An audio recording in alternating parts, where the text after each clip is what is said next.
Now let us start learning about our next topic. Using microorganisms, how we can prepare the curd and the bread. The curd that we call as dahi. How it is prepared? Curd actually contains two main microorganisms by name bacterium and lactobacillus. Okay. Uh, I think do you know, or I think you all know that curd is made by adding some sort of uh, curd in the large amount of milk. Okay, how the curd is made? If you want to make the curd, you have to take half liter or 1 liter of milk. In that, just 5 gram or 10 gram of curd. If you add that, all that's 5 gram or 10 gram curd will convert all the milk, full milk into curd. How it happens is the curd which we are adding in the milk contains bacterium and lactobacillus as the microorganisms. Okay, these bacteria present in the curd, what they do, they get convert they get expanded. Okay, they get multiplied in the milk. Okay, it starts multiplying in the milk. They start increasing in the milk. Okay, they, they react with the molecules in the milk, and they convert the milk molecules into the curd molecule. That means they make the milk molecules into bacterium and lactobacillus. In this way, all the milk will get converted to curd. Okay, the main principle is that the bacterium and the lactobacillus, these are the two microorganisms that start spoiling all the milk. Okay, that expands in the milk. Okay, that propagates in the milk. Okay, that diverges in all places in full volume of the milk, and converts all the milk molecules into the curd. Because of that 10 gram curd, whole whole half liter or 1 liter of milk will gets converted to curd.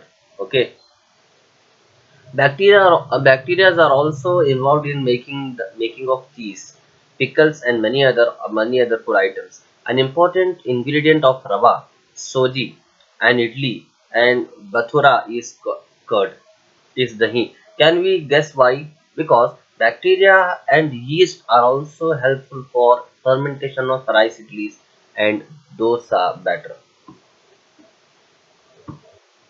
Okay, because of the bacteria, yeast reproduces rapidly and produces carbon dioxide during respiration. Okay, bubbles of the gas fill the duct and increase its volume. Children's, however, you see it, I think you see daily, or that your mothers and the in your house, your elders, when they start preparing roti, before preparing roti, what they do, they take the powder of the roti powder, wheat powder, and they mix it with water. And what they do, they yeast that means they ferment that. And during that yeast, what happens, uh, the volume of the powder increases. Okay, when before mixing with the water, the volume of the powder will be very less, but after mixing with water it becomes yeast. That will be yeast powder, and then that will be raised maida, and that volume will be increased. Just to observe in your houses daily, on the daily basis. हाँ बच्चों, अब आइए हम देखते हैं कि दही और ब्रेड कैसे बनाया जाता है। ठीक है, जब हमारे घर में हमारी मम्मी मम्मी या फिर कोई और हमारे घर में दही बनाते हैं, तो कब वो पहले कैसा बनाते हैं, पहले थोड़ा सा दही लेते हैं, उसको बहुत सारे दूध में ऐड कर देते हैं। ठीक है, बहुत सारे दूध में जब वो थोड़ा सा दही ऐड किया जाता है, तो वो थोड़ा सा दही क्या करता है, बहुत सारे दूध को दही बना देता है। ये कैसे होता है? ये इस तरह होता है बच्चों के, दही में दो तरह के माइक्रो ऑर्गेनिज्म होते हैं, और वो कौन से हैं? एक तो है बैक्टीरियम और दूसरा है लैक्टोबैसिलियस। ओके, ये दो तरह के बैक्टीरिया, ये माइक्रो ऑर्गेनिजम्स हैं।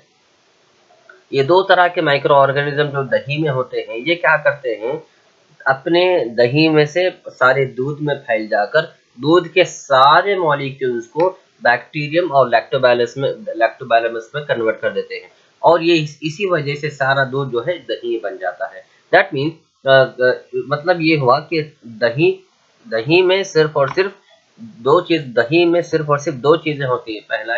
पहला तो बैक्टीरियम होता है, दूसरा लैक्टोबैसिलियस होता है। ये बैक्टीरियम और लैक्टोबैसिलियस इतने इंपॉर्टेंट माइक्रो ऑर्गेनिजम्स हैं कि ये हमारे सेहत के लिए बहुत फायदेमंद है। और ये सारे दूध को, अगर वो ये दूध में ऐड कर दी जाए तो सारे दूध को दही में कन्वर्ट कर देते हैं।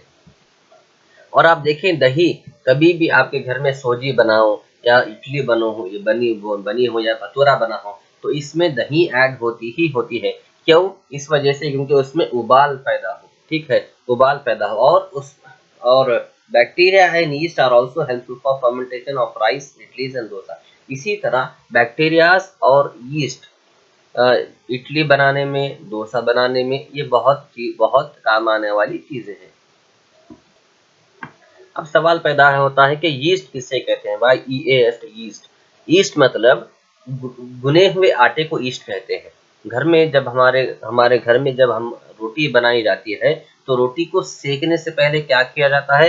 रोटी के पाउडर को, गेहूं के पाउडर को या फिर ज्वारी के पाउडर को लेकर पानी में मिक्स किया जाता है। आप एक बार एक्सपेरिमेंट कीजिए कि पानी में मिक्स करने से पहले पाउडर जो है एक छोटे से कटोरे में आ जाता है, या फिर छोटे बर्तन में आप पाउडर को ले सकते हैं। लेकिन वही पाउडर को अगर पानी में मिलाकर मिक्स करके गूंद दिया जाए, तो वो छोटे से कटोरे में नहीं आएगा, बल्कि उसे बड़े बर्तन में लेना पड़ता है। दैट मीन्स पाउडर में जब पानी मिला के गूंद दिया जाता है तो उसे यीस्ट कहते हैं, यीस्ट पाउडर, YEAST, यीस्ट। इससे होता क्या है, जब पाउडर को यीस्ट बना दिया जाता है, तो उसमें कार्बन डाइऑक्साइड मिक्स हो जाता है, जिसकी वजह से वो फूल जाता है, बड़ा हो जाता है, उसका वॉल्यूम इंक्रीज हो जाता है।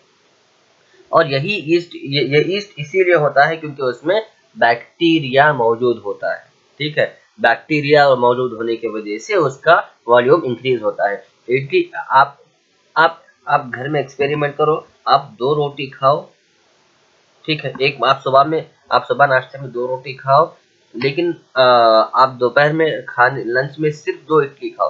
वो 2 इडली वॉल्यूम में कम है, लेकिन आपका पेट 2 रोटी खाने से आपका जितना पेट भरेगा, उससे ज्यादा सिर्फ 2 इडली खाने से आपका पेट भर जाएगा। वजह ये है क्योंकि इडली में वॉल्यूम होता है, वैक्यूम होता है, कार्बन डाइऑक्साइड गैस होती है, जिसकी कार्बन डाइऑक्साइड गैस के बबल्स होते हैं। यही केस इसी तरह ब्रेड भी इसी तरह बनाया जाता है।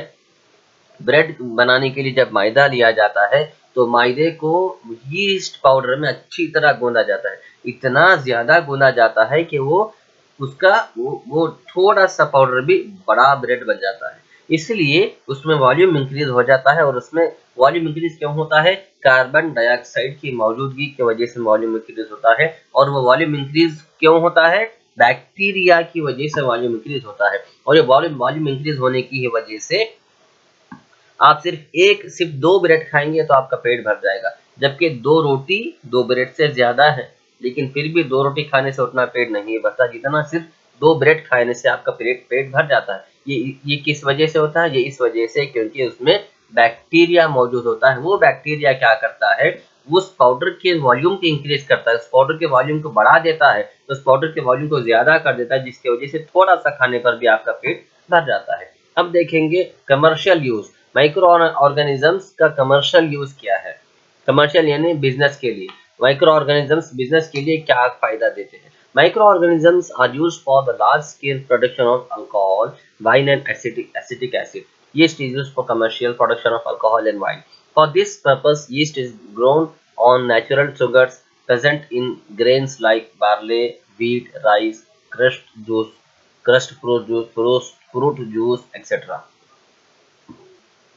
Yes, microorganisms are used in preparing alcohol and acetic acid, because in yeast microorganisms are present in very large quantity. So yeast is used for commercial production of alcohol and wine.